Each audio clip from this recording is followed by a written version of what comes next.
Hi, it's Jonathan Fitzgordon. I'm here with Alicia Raquel, and we're going to look today at the transverse abdominis, the TVA. This, to me, it's one of the most important muscles in the body. Psoas, of course, from my perspective, is the most important muscle in the body, and this is a muscle that really supports the psoas. And why I think it's one of the more important muscles in the body is that it's really the only muscle that provides support to the lower spine. So you have 4 abdominal muscles. They're all involved in supporting the spine, especially the space between the pelvis and the rib cage. But of these 4 muscles, really the transverse abdominis, the TVA, is the only one that truly connects to the spine. In the Pilates practice, they refer to this muscle as the corset because of the way it wraps from the back to the front and really envelops the trunk between the pelvis and the rib cage. So we're going to take a look. I'm going to show you a couple of different muscles, and then we'll take a look at what it means to engage the transverse and how to stabilize it and what we can do to build strength in it. Okay, so inhale, exhale. Inhale again, and exhale really hard. Nice. And do you feel how when you do that the belly drops down and there's a kind of a wrapping motion from the back to the front? And that's the transverse. So it is a muscle of forced exhalation, right? So you're doing intense yoga, it's going to start getting involved. You're running marathons, it's going to get involved. Whenever you need extra breath, particularly the exhale, your transverse gets in the game. One more time, do that. Inhale. And you can even see exhale hard. Yeah, and that the belly drops and that kind of wraps in. And I speak about it as a literal wrapping action from the back to the front. You want to feel that muscle wrap down. But one thing is your lower back arched off the floor. Hello, Super Kitty. So now keep it arched off the floor and engage that muscle. And you want to feel that you can really wrap the belly in, pull the navel to the spine in that gentle way, but it doesn't change the curve in the lower spine. Does that kind of resonate? And it's Animal Day. So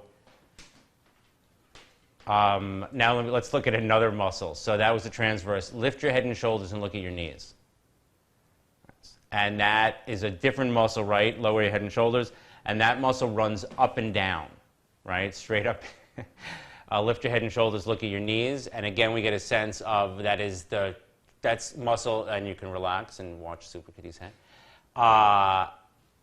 That muscle is called the rectus abdominis.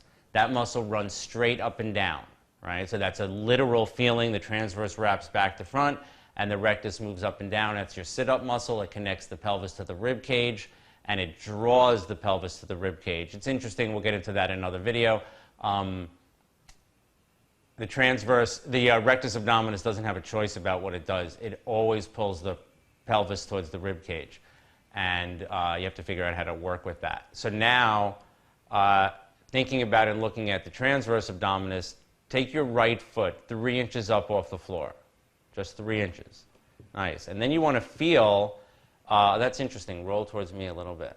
Yeah. Did you feel that, how you came up and rolled? Great. Now I want you to stabilize the spine and take the left foot to meet it. Take the left foot 3 inches to meet it. Nice. And did anything change? Did your spine move? What happened? It started to. I had to engage more, especially up here. That's great. That's a really interesting thing that I don't always notice. Lower the feet down. So we're going to do the second side to see the difference, right? So right away, left foot up 3 inches.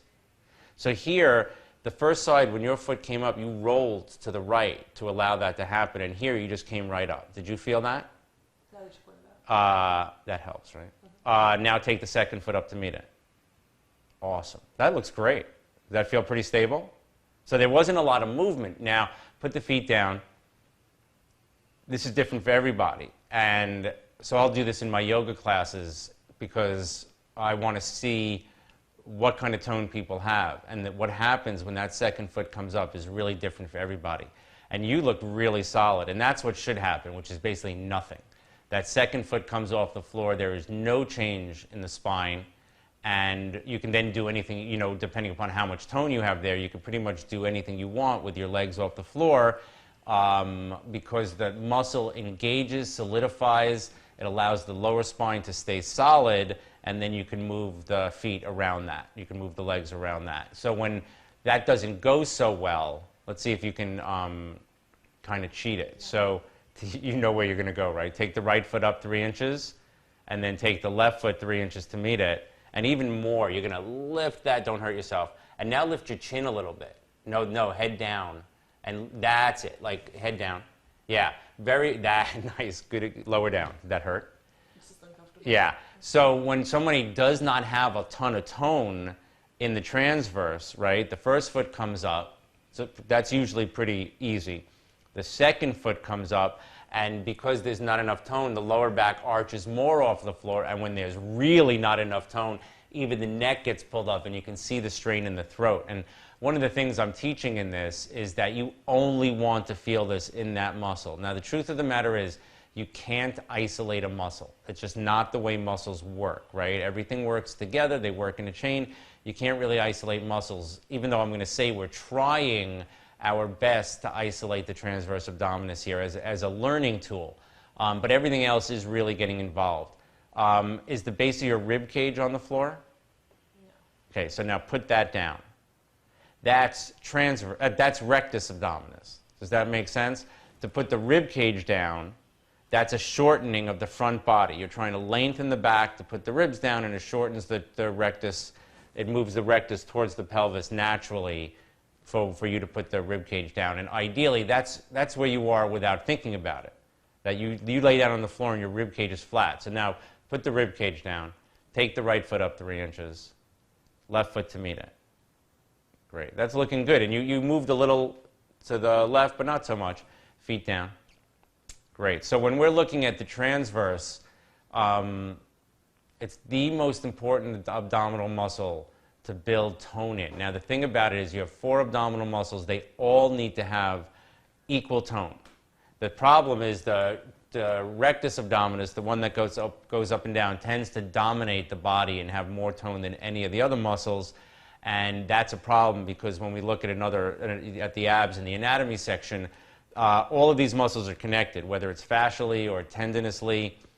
And if one of them has more tone than the other, you are going to be in trouble in the others, right? So like I work with some people, we were in a class the other night, and I just knew it. I said to this guy, oh, you've probably done a lot of sit-ups. And he goes, yeah, about 650 to 850 a day for about 20 years for martial arts, and he was a fireman. And I just thought that was hysterical, you know. And so someone who's done a ton of sit-ups might have no transverse abdominis, right? Because they've done all this work on this one muscle, and then I asked them to do something with this other deeper muscle. It is literally sort of atrophied because one muscle is so dominant. Why does the other muscle need to get into the game? And the way the brain works is the brain doesn't know what muscle to use for a given action, right? The brain sends a signal to the body, this has to happen. Something has to happen, right? The brain is saying, this whole communication thing, take the right foot up, there's a communication going on, and when I say take the left foot up, the brain is saying, left foot come up, and whatever is responsible for stabilizing it, stabilize it. But in truth, nicely done. In truth, the dominant muscle takes over. So if your rectus abdominis is your stronger muscle, that's what's going to get involved to support the lift of the leg, not the muscle that should, because the muscle that should doesn't have enough tone. Lower down. That's going on all over the body, right? A tighter muscle, a stronger muscle, is going to compensate for the weaker muscle. And when that happens over and over again, that's an imbalance that just grows and grows and grows over time. So we have to take a step back to really separate what we're working on to try to build equal tone in these muscles. So this isn't to be mean, but there's one other factor, and this is an ab exercise, not a hip flexor thing. And for some, you're in the hip flexors immediately. You take the second foot up, and your hip flexor seizes up like a steel cable. That's not what you want. So that's the subject of a whole other video. But now I'm going to push you a little bit, right? Take the right foot up. Move that arm out to the side, just for visual. Yeah, more. Nice. Now take the second foot up. So that's really nice. There's a little bit of shift, but very, very little. Now bring your feet to the height of your knees. Nice. And the thing about it is, depending upon how cruel I want to be, if I leave you here, at some point the tone of your muscle is going to give up, right? At some point this is going to start getting harder, and I'm going to artificially make it harder by taking your knees in this direction. More, more, more, more. And if you need to stop, you're just going to stop. But now you're working way harder. Is that right? And you can see how there is much less now pull the belly in. Nice. So you've got tone, but how much tone and how much support you can get? Lower the feet. All the way. No, yeah, bend the knees, yeah. So for me, on a certain level, if I want to build a transverse, I do things on timers. So if I know I want a certain amount of strength, let's say I want to be able to do that for a minute, that's it. Put a timer on, do it until I know I can be solid and stable. In a minute, I'm just making up. Maybe it's 3 minutes, maybe it's 30 seconds. But you can build strength really individual in these muscles. When you build strength in the transverse abdominis, this wrapping muscle, you can't say you'll have no more back pain, but if you are strong in the transverse, not only will you have diminished back pain, you'll be able to age better. And my whole thing endlessly is, yes, it's about teaching yoga, but really it's about aging gracefully. And this muscle, the transverse abdominis, the corset, the muscle that wraps from the back to the front, the only abdominal muscle that really supports and connects and stabilizes the lumbar spine, this is the muscle that will take you to paradise.